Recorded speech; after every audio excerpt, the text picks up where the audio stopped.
Bismillahirrahmanirrahim. Assalamualaikum warahmatullahi wabarakatuh. Di bawah naungan rembulan yang memayungi tanah kering Jazirah Arab, hiduplah seorang pemuda bernama Sulaiman. Bukan dari keluarga bangsawan, ia hanya seorang pengembala domba yang miskin, namun hatinya kaya dengan iman. Ia selalu merenung, menatap gugusan bintang, bertanya-tanya tentang keagungan pencipta alam semesta.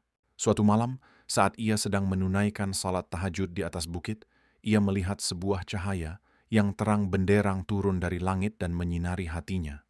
Di dalam cahaya itu, ia mendengar suara yang lembut. Wahai Sulaiman, kejarlah ilmu, karena ilmu adalah cahaya yang akan menuntunmu ke jalan kebenaran. Dan setelah kejadian itu, Sulaiman merasa gelisah. Ia merasa terpanggil untuk mencari ilmu. Dengan tekad yang bulat, ia pamit kepada ibunya dan memulai perjalanan panjang menuju kota Madinah, kota Nabi Muhammad SAW. Perjalanan yang penuh cobaan, ia harus berjalan kaki melewati gurun yang tandus dan menahan lapar dan haus. Namun semangatnya tidak pernah padam. Setibanya di Madinah, ia mencari majelis ilmu. Ia menemukan seorang ulama besar yang terkenal dengan kebijaksanaannya, namanya Syekh Hasan. Sulaiman meminta izin untuk menjadi muridnya. Syekh Hasan melihat ketulusan di mata Sulaiman dan menerimanya dengan senang hati. Di bawah bimbingan Syekh Hasan, Sulaiman belajar dengan tekun. Ia mempelajari Al-Quran, hadits, fiqih, dan berbagai ilmu agama lainnya. Ia juga dikenal sebagai murid yang paling rajin. Ia selalu datang paling awal dan pulang paling akhir. Suatu hari, Syekh Hasan meminta Sulaiman untuk membacakan sebuah hadis di depan para santri. Dengan suara yang gemetar, Sulaiman membacakan hadis tentang pentingnya menuntut ilmu. Ia membacanya dengan penuh penghayatan, seolah-olah setiap kata adalah mutiara yang berharga. Setelah selesai, Syekh Hasan tersenyum bangga.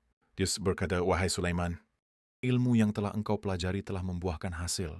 Engkau tidak lagi seorang pengembala domba. Engkau sekarang adalah seorang pencari ilmu yang telah menemukan jalan kebenaran." Setelah beberapa tahun belajar, Sulaiman merasa sudah cukup bekal untuk kembali ke kampung halamannya. Ia pamit kepada Syekh Hasan dan mengucapkan terima kasih atas segala ilmu yang telah diberikan. Syekh Hasan memeluk Sulaiman dan berkata, "Wahai Sulaiman, jangan pernah berhenti menuntut ilmu. Teruslah berdakwah dan sebarkan kebenaran yang telah engkau pelajari." Sulaiman kembali ke kampung halamannya dengan membawa bekal ilmu yang berharga.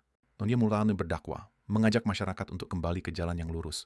Ia juga membuka majelis ilmu, mengajarkan Al-Quran dan hadits kepada anak-anak dan orang dewasa.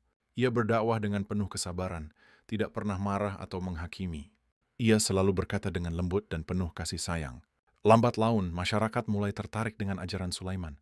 Mereka melihat ketulusan dan keikhlasan dalam dirinya.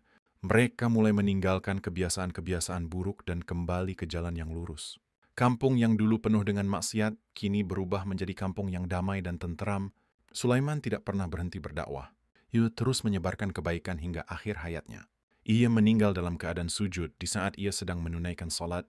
Ia meninggalkan warisan yang tak ternilai, yaitu ilmu dan kebaikan yang telah ia sebarkan. Cerita tentang Sulaiman menjadi inspirasi bagi banyak orang.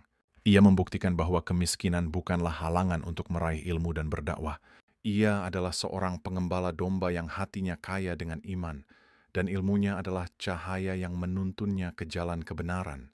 Mudah-mudahan dengan kisah ini kita dapat mengambil pelajaran dan juga hikmahnya. Jangan lupa nantikan kisah-kisah inspiratif Islami lainnya. Assalamualaikum warahmatullahi wabarakatuh.